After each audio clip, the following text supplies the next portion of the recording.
Letter 46 to the Honourable Daines Barrington, Selborne. Resonant arbusta. Reader's note. The woods resound. Translation Peter Hearsley. End note. There is a steep, abrupt pasture field interspersed with firs close to the back of this village, well known by the name of the Short Lithe, consisting of a rocky, dry soil, and inclining to the afternoon sun.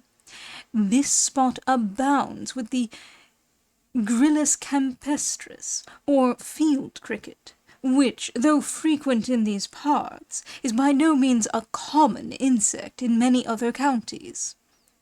As their cheerful summer cry cannot but draw the attention of a naturalist, I have often gone down to examine the economy of these grilli, and study their mode of life. But they are so shy and cautious that it is no easy matter to get a sight of them, for, feeling a person's footsteps as he advances, they stop short in the midst of their song and retire backward nimbly into their burrows, where they lurk till all suspicion of danger is over. At first we attempted to dig them out with a spade, but without any great success, for either we could not get to the bottom of the hole, which often terminated under a great stone, or else, in breaking up the ground, we inadvertently squeezed the poor insect to death. Out of one so bruised we took a multitude of eggs, which were long and narrow, of a yellow colour, and covered with a very tough skin. By this accident we learned to distinguish the male from the female, the former of which is shining black, with a golden stripe across his shoulders. The latter is more dusky, more capacious about the abdomen, and carries a long sword-shaped weapon at her tail, which probably is the instrument with which she deposits her eggs in crannies and safe receptacles. Where violent methods will not avail, more gentle means will often succeed, and so it proved in the present case. For, though a spade be too boisterous and rough an implement, a pliant stalk of grass, gently insinuated into the caverns, will probe their windings to the bottom, and quickly bring out the inhabitant, and thus the humane inquirer may gratify his curiosity without injuring the object of it. It is remarkable that, though these insects are furnished with long legs behind, and brawny thighs for leaping, like grasshoppers, yet, when driven from their holes, they show no activity, but crawl along in a shiftless manner, so as easily to be taken. And again, though provided with a curious apparatus of wings, yet they never exert them where there seems to be the greatest occasion. The males only make that shrilling noise, perhaps out of rivalry and emulation, as is the case with many animals which exert some sprightly note during their breeding time. It is raised by a brisk friction of one wing against the other. They are solitary beings, living singly, male or female, each as it may happen. But there must be a time when the sexes have some intercourse, and then the wings may be useful perhaps during the hours of night. When the males meet, they will fight fiercely, as I found by some which I put into the crevices of a dry stone wall, where I should have been glad to have made them settle. For though they seemed distressed by being taken out of their knowledge, yet the first that got possession of the chinks would seize upon any that were obtruded upon them with a vast row of serrated fangs.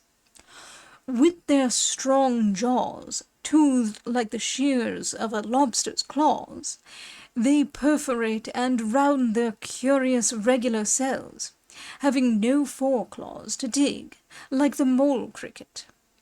When taken in hand, I could not but wonder that they never offered to defend themselves, though armed with such formidable weapons. Of such herbs as grow before the mouths of their burrows they eat indiscriminately, and on a little platform which they make just by, they drop their dung, and never in the daytime seem to stir more than 2 or 3 inches from home. Sitting in the entrance of their caverns, they chirp all night as well as day from the middle of the month of May to the middle of July, and in hot weather, when they are most vigorous, they make the hills echo, and, in the stiller hours of darkness, may be heard to a considerable distance. In the beginning of the season their notes are more faint and inward, but become louder as the summer advances, and so die away again by degrees.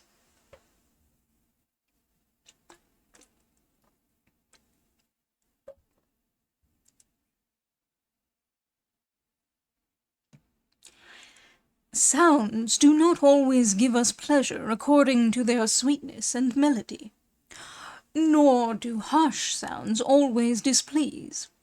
We are more apt to be captivated or disgusted with the associations which they promote, than with the notes themselves. Thus the shrilling of the field cricket, though sharp and stridulous, yet marvellously delights some hearers, filling their minds with a train of summer ideas of everything that is rural, verdurous, and joyous. About the 10th of March, the crickets appear at the mouths of their cells, which they then open and bore, and shape very elegantly. All that ever I have seen at that season were in their pupa state, and had only the rudiments of wings, lying under a skin or coat, which must be cast before the insect can arrive at its perfect state. Footnote: we have observed that they cast these skins in April, which are then seen lying at the mouths of their holes. End footnote. From whence I should suppose that the old ones of last year do not always survive the winter.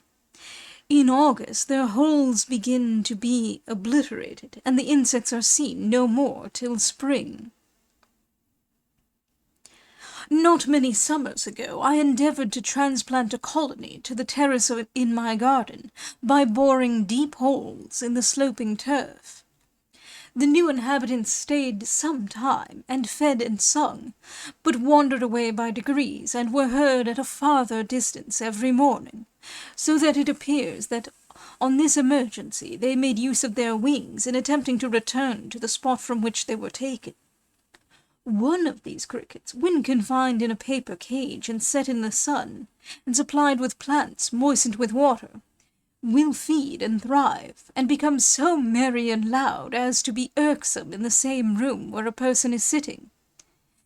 If the plants are not wetted, it will die.